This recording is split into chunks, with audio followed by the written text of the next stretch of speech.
Hey credit heroes, are you truly doing enough to repair your credit?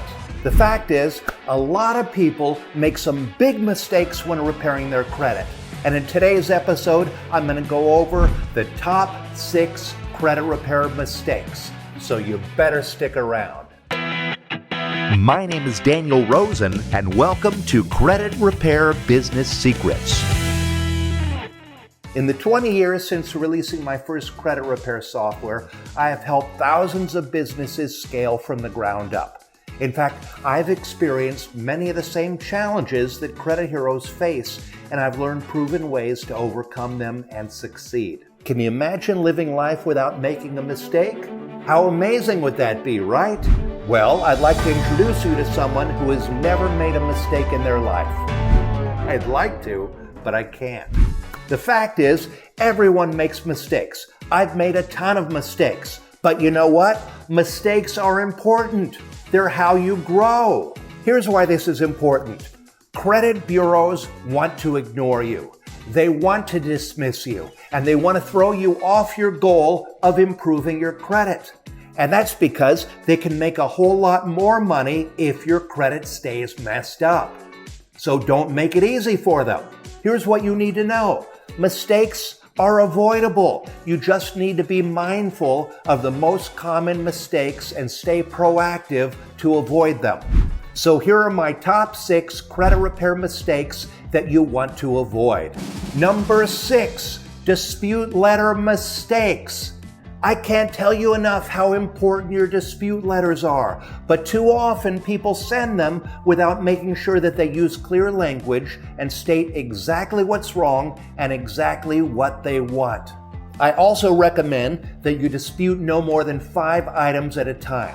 More than 5 increases the chances that the credit bureaus will flag your disputes as frivolous, and then you're fighting that too. Don't give them a reason to reject your letters and slow down the process. Make every single one of your letters count.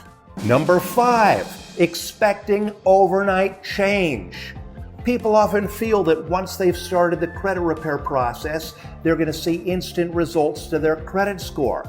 So remember, credit repair is a process that can take months or even years.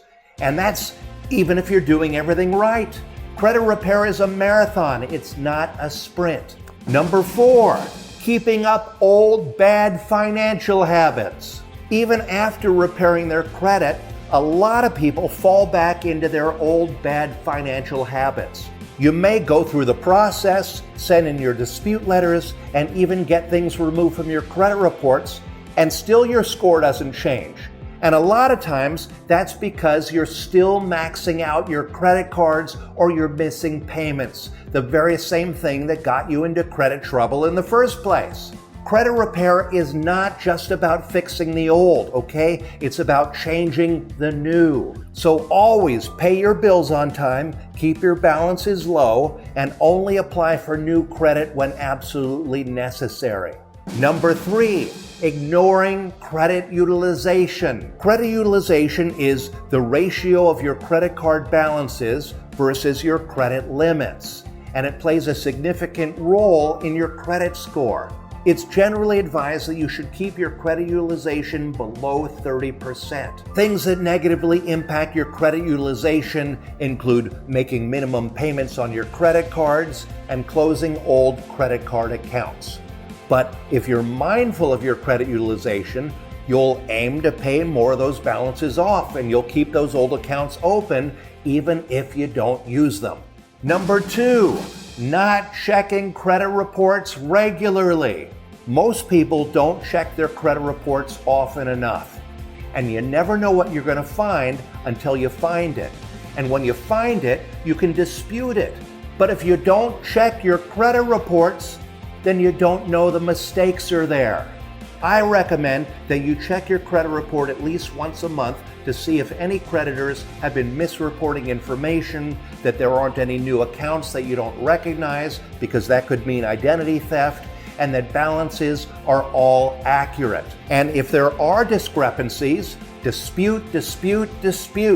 And the number 1 credit repair mistake that we see, it's giving up. Whatever you do, don't give up. Credit repair takes time. Sometimes you don't get the response you want from the credit bureaus or from the furnishers, or sometimes you don't hear from them at all. 30 days can be a very long time to wait when nothing is happening, but it's important to remember that credit repair is all about pressure and persistence. So keep challenging inaccuracies, keep paying down debts, and keep practicing good credit habits even when your progress seems slow. Here's my final point. Credit bureaus often stall and they even reject more letters than ever before. So the process can be slow, it can be repetitive, and in some cases it can be very, very discouraging. They want you to get frustrated and forget about it. They're trying to break your will, so don't give them the satisfaction. Be persistent until they know you by name. And I'll end by saying, if your score dropped for no reason, check out my top 5 reasons why. And if you'd like to improve your credit score and discover how to earn extra income repairing credit for others, check out our brand new Start Repairing Credit Challenge. Doors are closing soon and it's completely free. So sign up right now at startrepairingcredit.com and keep changing lives.